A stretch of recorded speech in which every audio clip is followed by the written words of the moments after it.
Welcome back. I'm Pat, that Halloween movie collector, and I'm back with another Kiss My Past episode. It's been a minute, probably about a month or so. With the holidays and work, I just didn't have a chance to do this. And this is one I've been wanting to do because I remember when I first found out about this and I got a hold of it, and I'll tell you the story of how I got a hold of it. It's been, every once in a while, I just put it on just to laugh. If you have a shitty day, put this Kiss interview on. Of course, I'm talking about the infamous Kiss interview from October 31st, 1979 on The Tomorrow Show with Tom Snyder. Now, I didn't see this in 79 when it broadcast because I didn't watch late night TV, and there was no social media, so I didn't even know Kiss was going to be on, which is rare because Kiss wasn't on TV all that often. It was like American Music Awards and People's Choice Awards. Once in a blue moon, you see them scattered here and there locally on some channels. But this one flew under the radar. I didn't even know about it. Truth be told, I found out about it probably. I bought a bootleg VHS copy of it on the Seaside Heights Boardwalk in New Jersey, believe it or not. Probably back in the late 80s. There used to be like a t-shirt store there, one of those t-shirt stores you see in the boardwalks. And they sold posters and belt buckles and pins and shirts, of course, and all that shit. And the guy had a bunch of VHS tapes there. And I was, what are all the VHS tapes? I'm looking through them. I seen like the Kiss concerts too. Trying to think of which ones were there. I don't even remember. There was a bunch of them there. All the standard ones that you bought at the Kiss conventions that were bootlegs. And one said, Tom Snyder interview. So I was like, what's that? And the guy's like, oh, you have never seen that? I'm like, no. And he's telling me all about it. He's like, you got to buy this. He's like, it's hysterical. Ace is so goddamn drunk. Takes over the interview, and it's just hilarious. So that's when I bought it, and that's when I first saw it. Probably, it had to be late 80s, I want to say. Yeah, probably late 80s when we were down Seaside with some friends for a day trip. So, to me, this is the best Kiss interview of all time. I mean, sure, there's tons of Kiss interviews. You Kiss fans watching this probably seen tons of them. Seen a ton of them. Probably own a lot of them too, because I have tons of. Like I said before, the other episodes, I had a huge Kiss collection that I had sold off years ago. At the time, it was something I needed to do. So, unfortunately, I don't have that. Still have my Halloween collection, as you can see, but Kiss stuff to start collecting the vintage Bill of Coin stuff now, forget it. Unless I hit the lottery, which I always told my wife when I hit the lottery, I'm going to start buying all that Kiss stuff back. So, but this, to me, is the interview. It is just hilarious. So, if you haven't seen it, we'll do a little quick synopsis of it and maybe bring up some highlights of it because, like I said, if I have a bad day, sometimes I'll just throw this on and I just laugh. So, Tom Snyder, his interview show was pretty popular. I knew of it in the 70s, but I didn't watch it because I saw commercials for it. Like I said, I didn't see the commercial for this, though, unfortunately. Otherwise, I definitely would have watched it. And he was known for, asking hard-hitting questions, and he was pretty upfront. It wasn't very sugar-coated. His show became pretty popular because he would ask the people the questions that most people didn't want to ask or wouldn't ask. So his show was pretty popular at the time. So here it is. I put the videotape in and I start watching it, and there's a little intro with Tom Snyder saying who's coming on, and of course it's a full show. It's not just Kiss. There's some other things on there too, because the interview was only about 20 minutes long, and his show, I believe, was a full hour. And he's talking about Kiss, mentioning Kiss World, the traveling amusement park that they were talking about coming out with, which never materialized, which would have been cool as hell. He's doing a little quick synopsis of the show, like how they fly up in the air and their guitars and bombastic, and then the lead singer crashes and smashes his guitar into eensy-beensy little tiny pieces, which he hands out to the people, and they take it and trade it for food. And the rhythm guitarist crashes his own guitar into eensy-beensy, teeny-tiny pieces, and he passes them out to the audience at the end of the concert, and the audience takes them home and trades them for food. I mean, such stupid shit. So individually, the best part is he announces each name. So he says, there's Gene Simmons, the bass player, because he doesn't know anything about music, so he's calling it the bass player, and he gets the rest of their names right. So then, of course, we go to a commercial, they come back, and he's like, here I am with Kiss, and this is Gene Simmons, and of course he corrects himself, because they must have corrected him in between saying the bass player.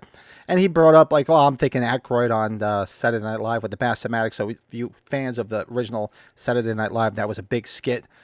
The Super Bass-O-Matic 76, I think it was, where they just kept putting bass in a blender, and it was like the spoof commercials with Dan Aykroyd. Those of you of my age group that watched Saturday Night Live religiously on Saturday nights back then You'll never remember that one. And so he's going down the line, and then he gets to Ace because Ace is on the far right of the screen, and he goes, and Ace Frehley, the lead guitar player, he's like, no, I'm the Trout player. Ace Frehley, who is the lead guitarist. I'm not the lead guitar. I'm the Trout player. Now tell how this started. Because Ace is so shit faced, and he's just got that iconic Ace cackle. So and the interview it just starts off perfectly. And through the interview, you're watching Gene and Paul's face, especially Gene's face, a look of dread because he's like, oh shit, because Ace is cackling and laughing, and they're talking about the history, talking about how the band started out with phony Marshall amps because they didn't have any money, and how they were trying to get this big show up off the road. And this one part that comes up to it was Paul Stanley talking about, this is the big show. People expecting the big show from Kiss, and we come to their town, and we have to give them everything they want or other stuff. And next thing you know, we go up and we move on to the next town, and something like Ace Frehley's just like, oh, when he said screaming and crying, he's like, yeah, crying because I spent all that money because Kiss was always seen as the greedy band for merchandising the shit out of everything. You see all these people screaming and crying and all that. Crying? Why did I spend all that money?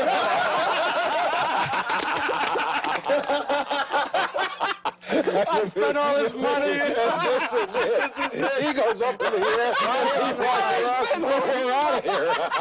True confession time, right? Huh? True confession time, right?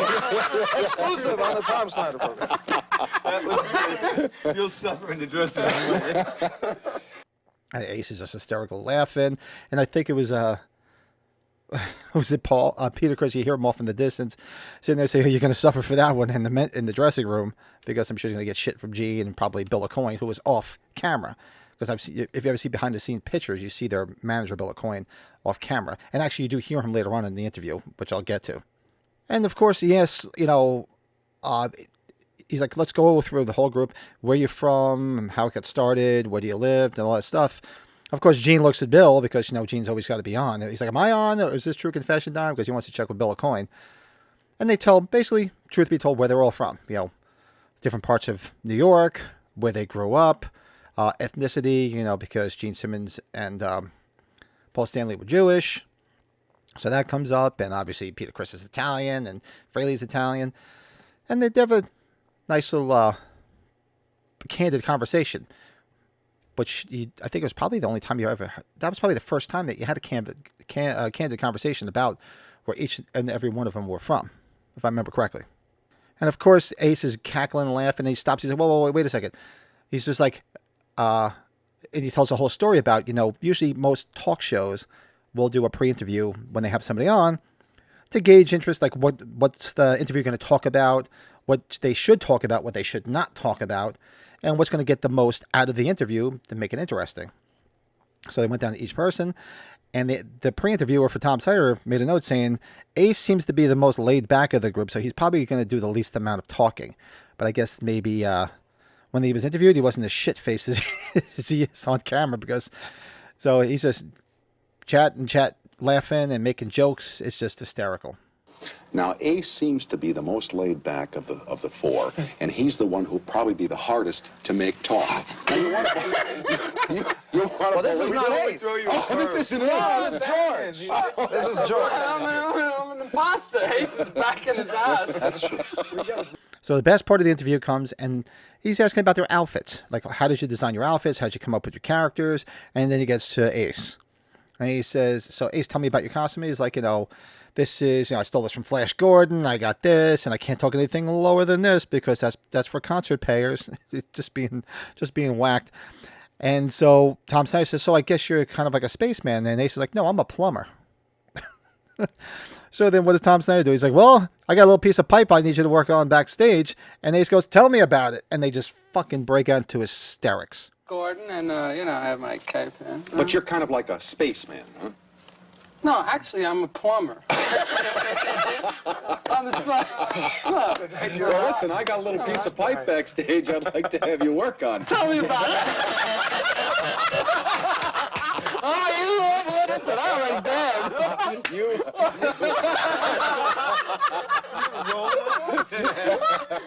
You old sweet talker, you. And they talk about like their different hobbies, things they're into, and of course Gene talks about horror because he's big into horror, comic books, and cartoons.